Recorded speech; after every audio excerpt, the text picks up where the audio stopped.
အားလုံးပဲမင်္ဂလာပါဒီနေ့မှာတော့ဝီတို့က AUP program Foundation program စတဲ့ program တွေကိုတက်ရောက်နေကြတဲ့မြန်မာကျောင်းသူကျောင်းသားအများစုရွေးချယ်တဲ့မလေးရှားက Inti College Subang Campus တွေက facility လေးတွေကိုကျောင်းတက်ဖို့ပြင်ဆင်နေကြတဲ့သူတွေအတွက်အသေးစိတ် campus tour လေးလုပ်ပြသွားမှာဖြစ်ပါတယ်ဒါကြောင့်ကျောင်းသူတွေအနေနဲ့ Inti Subang မှာတက်ရောက်ဖို့စိတ်ဝင်စားရဆိုရင်ဒီ video လေးကနေပြီးတော့သိချင်တာလေးသိရှိခွင့်ရမယ်လို့ပြောနေမိပါတယ်အဲ့ဆိုရင်ဝီရဲ့ campus tour လေးစရအောင်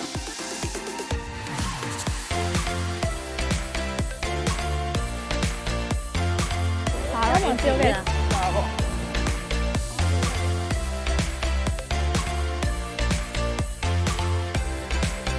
Inti Subang မှာတက်ရောက်မယ်ကျောင်းသားတွေအနေနဲ့ကျောင်းရောက်ပြီဆိုတာနဲ့ပထမဦးဆုံးသွားရမယ် campus တွေက Administrative Office, Student Central Service, Library, Classroom, Refresh Room စတာတွေကိုတစ်ခုချင်းစီလိုက်ပြပေးသွားမှာဖြစ်ပါတယ်ဒါကြောင့်ကျောင်းတက်ဖို့ပြင်နေတဲ့ကျောင်းသားတွေအနေနဲ့ကျောင်းတက်တဲ့အခါအဆင်ပြေအောင်လို့ဒီ video လေးကိုအဆုံးထိကြည့်ဖို့အတွက်ညွှန်လင်းပါတယ်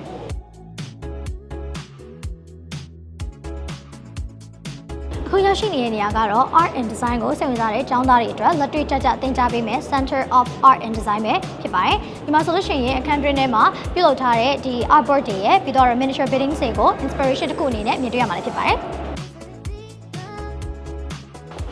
ဒီနေရာလေးကတော့ Inti Subang ဟန်ကျောင်းသားတွေအတွက်မရှိမဖြစ်လိုအပ်တဲ့ library လေးပဲဖြစ်ပါတယ်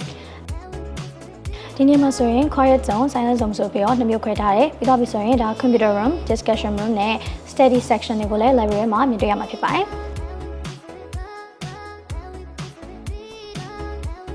ဒီနေရာလေးကဆိုရင်တော့ Inti Subang မှာရှိတဲ့ multi-purpose hospital ဖြစ်ပါတယ်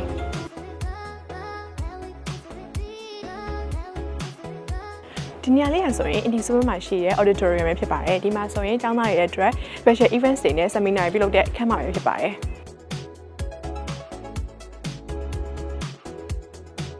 ဒီနေရာလေးကတော့ refresh room လို့ခေါ်ပါတယ်ဒီနေရာလေးမှာဆိုရင်ကျောင်းသားတွေတူစာကြည့်လုပ်တာ hangout လုပ်တာ assignment နဲ့ပတ်သက်ပြီးတော့ discussion တွေလုပ်တဲ့ refresh room ဖြစ်ပါတယ်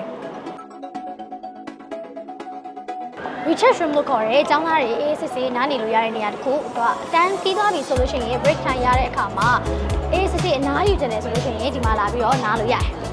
ဒီနေရာလေးကိုတော့ recording လုပ်လို့ခေါ်ရဲပေါ့နော်သူကလည်း research လုပ်ပဲဒီအတန်းပြီးရင်လာပြီးတော့ AC နိုင်လို့ရတယ်ပြီးတော့စာလုပ်လို့ရတယ်ပေါ့နော်ခုခေါ်သွားမယ့်နေရာကကြတော့ Inti Subang မှာဆိုရင်အကောင်းဆုံးနေရာတွေတစ်ခုဒါပေမဲ့ကျောင်းသားအများစုမသိကြသေးဘူးဘယ်နေရာလေးလို့ထင်ဒီနေရာလေးလည်းပြတ်ပါအောင်အဲ့ဒီနေရာကတော့ The Cube လို့ခေါ်ပါတယ်ဒီနေရာလေးကတော့ဒါ Block F level 2မှာရှိပြီးတော့ကျောင်းသားတွေစာလုပ်ချင်တဲ့အခါပြီးတော့ရင်ဒါ assignment တွေပါလုပ်ချင်တဲ့အခါမှာဆိုရင်အကောင်းဆုံးနေရာလေးဖြစ်ပါတယ် The Cube ကတော့ Inti Subang ရဲ့နောက်တစ်ချက်မှာရှိရတဲ့အတွက်ကြောင့်ကျောင်းသားတွေများမသိသေးဘူးเนาะအဲ့ဒါကြောင့်ဒီနေရာလေးကိုမိတ်ဆက်ပေးလိုက်ပါတယ်ဟုတ်တယ်ပြီးတော့အခန်းတွေကလည်း slide တစ်ကိုင်းနဲ့လုပ်ထားတာဖြစ်လို့ဒါ group နဲ့စာလုပ်ချင်တာပဲဖြစ်စေပြီးတော့ရင်တဦးချင်းစီလုပ်ချင်တာပဲဖြစ်စေပေါ့နော်တိတ်တိတ်ဆိတ်ဆိတ်နဲ့စာလေးလုပ်လို့ကောင်းတယ်ပြီးတော့တစ်ခုက aircon တွေ projectors တွေ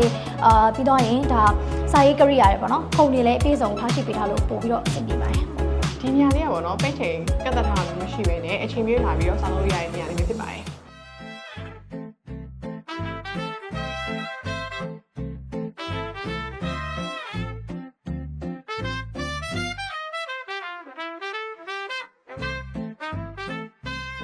ဟာတော့ IKEA restaurant လို့ခေါ်ရပါတော့။အမတို့ hotel management ခါရတဲ့သူတွေဆိုရင်ကျောင်းသားတွေတချို့ကဒီမှာ hint ချက်ကြတယ်ပြီးရင်တချို့ကကြတော့ guest တွေကို serve လုပ်ကြတယ်ပေါ့နော်။ဒီ guest ကဒီအထက်က guest ပဲမဟုတ်ဘဲနဲ့အပြင်က special guest တွေလည်း invite ပြီးတော့ပေါ့နော်။ကျောင်းသားတွေက serve လုပ်တဲ့နေရာလေးဖြစ်ပါတယ်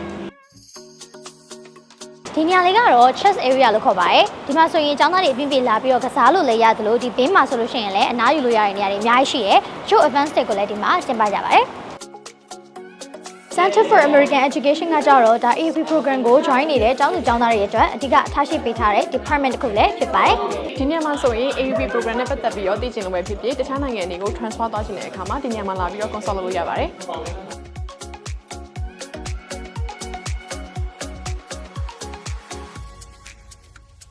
ဒီနေရာလေးဟာဆိုရင်တော့ Inti Subang မှာရှိတဲ့ကျောင်းသားတွေအတွက်အဓိက main module တွေသင်ကြားပေးတဲ့ lecture hall ပဲဖြစ်ပါတယ်။ဒီနေရာလေးဆိုရင်တော့ Inti Subang မှာရှိရဲ့ Computer Science major ကိုအဓိကယူထားတဲ့ကျောင်းသားတွေအတွက် Computer Lab အခန်းပဲဖြစ်ပါတယ်။တုံ့ပြန်ရှင်တဲ့နေရာကတော့ MS Lab ပဲဖြစ်ပါတယ်။ဒီမှာဆိုရင်တော့ Art and Design ကျောင်းသားတွေအသုံးပြုတဲ့ lab တစ်ခုလည်းဖြစ်တယ်ပေါ့နော်။ဒီမှာဆိုလို့ရှိရင်ဒါ Art and Design ကျောင်းသားတွေအတွက်ပေါ့နော်လိုအပ်တဲ့ Computer Labs တွေပြီးတော့ရင်တခြားသော facility တွေကိုလည်းထားရှိတာကိုတွေ့ရမှာဖြစ်ပါတယ်။အားကစားကိုစိတ်ဝင်စားတဲ့ကျောင်းသားတွေတငယ်ချင်းတွေအတူတူ activity လုပ်ဖို့အတွက် ပူဆယ်ကွင်းတွေ basketball ကွင်းတွေကိုလည်း campus တွင်းမှာပဲထားရှိထားပါတယ် ဒီညလေးကဆိုရင်ပေါ့နော်ကျောင်းသားတွေကျောင်းဆင်းသွားတဲ့အခါမှာဆိုရင်ဒီ Indy ရဲ့ basketball team ကပေါ့လာပြီးတော့ practice လုပ်လို့ရတော့တခြားကျောင်းသားတွေလာပြီးတော့ basketball ဆော်လို့ရတဲ့နေရာလေးပဲဖြစ်ပါတယ် ဒီကျောင်းနီးနားတော့မှာဆိုလို့ရှိရင်ဒါဝိတို့ Starbucks တို့ McDonald တို့ Cafe တို့ Restaurant တို့ဒါတွေအပြင် Bank တို့ Stationery Print Shop ဒါတွေလည်းရှိပါတယ်ပြီးတော့တကယ်ချင်းတွေနဲ့အတူတူ hang out လုပ်ရှင်နေဆိုလို့ရှိရင်လည်းဒီနီးနားတော့မှာ gym တို့ salon တို့ football field တို့ဒါတွေလည်းရှိတဲ့အတွက်ကြောင့်မလို့အဆင်ပြေပါတယ် ဒါအပြင်ကျောင်းထဲမှာပဲပေါ့နော် vending machine တွေရှိရတဲ့အတွက်ကြောင့်မလို့ဘိုက်စားတဲ့အခါမှာသွားပြီးတော့စားလိုက်ရုံပဲပေါ့နော်လုံးဝအဆင်ပြေပါတယ်